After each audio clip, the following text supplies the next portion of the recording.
ಆಯ್ತಾ ನೋಡಿ ಇಲ್ಲಿ ಇವತ್ತು ಈ ಪಾರ್ಕ್ನಲ್ಲಿ ನನಗೆ ಈ ಮಾವಿನ ಗಿಡ ನೋಡಿ ಭಾಳ ನೋವಾಗುತ್ತೆ. ಒಂದು ಕಡೆ ನಾವು ಪರಿಸರ ಉಳಿಸ್ಬೇಕು ಅಂತ ಗಿಡ ಹಾಕ್ತೀವಿ, ಬಟ್ ಆದರೆ ಏನಾಗ್ತಿದೆ ಅಂದರೆ ಈ ಗಿಡ ಇವಾಗ ನೋಡಿ ಇಲ್ಲಿ ಹೊಂಗೆ ಮರ ಇದೆ, ಇಲ್ಲಿ ಹೊಂಗೆ ಮರದ ಕೆಳಗಡೆ ಮಾವಿನ ಮರ ಹಾಕಿದ್ದಾರೆ, ಬಟ್ ಆದರೆ ಇದನ್ನು ಹೊಂಗೆ ಮರದ ನೆರಳಲ್ಲಿ ಈ ಮಾವಿನ ಗಿಡ ಬೆಳೆಯೋಕ್ಕಾಗಲ್ಲ. ಯಾಕಂದರೆ ಈ ಪ್ರತಿಯೊಂದು ಎಲೆಗೂ ಒಂದು ಕ್ಲೋರೋಫಿಲ್ ಅನ್ನೋ ಒಂದು ಸನ್ನಿಂದ ಬರುವಂಥ ಒಂದು ರೇಸ್ ಅದಕ್ಕೆ ಮೋಸ್ಟ್ ಇಂಪಾರ್ಟೆಂಟ್. ಅದು ಫುಡ್ ಪ್ರೊಡ್ಯೂಸ್ ಮಾಡೋದಕ್ಕೆ ಮತ್ತು ಬೆಳವಣಿಗೆ ಆಗೋದಕ್ಕೆ ಮೋಸ್ಟ್ ಇಂಪಾರ್ಟೆಂಟ್. ಬಟ್ ಎಷ್ಟು ಚೆನ್ನಾಗಿರೋ ಒಂದು ಮಾವಿನ ಗಿಡ ಇವತ್ತು ಇಲ್ಲಿ ಹಾಳಾಗ್ತಾ ಇದೆ. ಈ ಗಿಡ ಇನ್ನೂ 3 ವರ್ಷ ಆದರೂ ಬೆಳೆಯೋದಿಲ್ಲ. ಸೊ ನಾವು ಪ್ರತಿಯೊಂದು ಗಿಡ ಏನೇ ಒಂದು ನೆಡಬೇಕಾದ್ರೂ we need to know the scientific reason why the sunlight is very important for the plants ಅಂತ. ಇವಾಗ ಯಾವುದೋ ಒಂದು ಶೋ ಗಿಡ ನೆಟ್ಬಿಡ್ತೀವಿ, ಅದು ಹೆಂಗೋ ನೆರಳಲ್ಲಿ ಬೆಳ್ಕೊಳ್ಳುತ್ತೆ.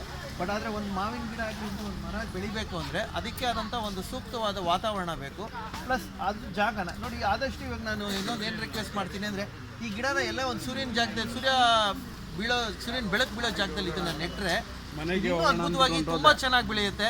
ಪ್ಲಸ್ ಇದರಲ್ಲಿ ಸಿಗೋವಂಥ ಹಣ್ಣುಗಳು 4-6 ಪ್ರಾಣಿಗಳಿಗೂ ಉಪಯೋಗ ಆಗುತ್ತೆ. ಸೊ ಇದು ನನ್ನ ಒಂದು ಸಲಹೆ. ದಯವಿಟ್ಟು ಇದನ್ನ ಬೇರೆ ಕಡೆ ಅಲ್ಲಿಗೆಲ್ಲ ಶಿಫ್ಟ್ ಮಾಡಿದ್ರೆ ತುಂಬ ಒಳ್ಳೇದು ಅನಿಸ್ತೀವಿ. ತುಂಬ ಒಳ್ಳೆ ಗಿಡ. ನೀವು ಹೇಳಿದ್ದು ತುಂಬ ರೈಟ್ ಸರಿ. ಲಾಸ್ಟ್ ಟೈಮ್ ನಾನು ಇದನ್ನು ಮಾತಾಡಿದ್ದೆ ಟೀಮ್ ಜೊತೆ.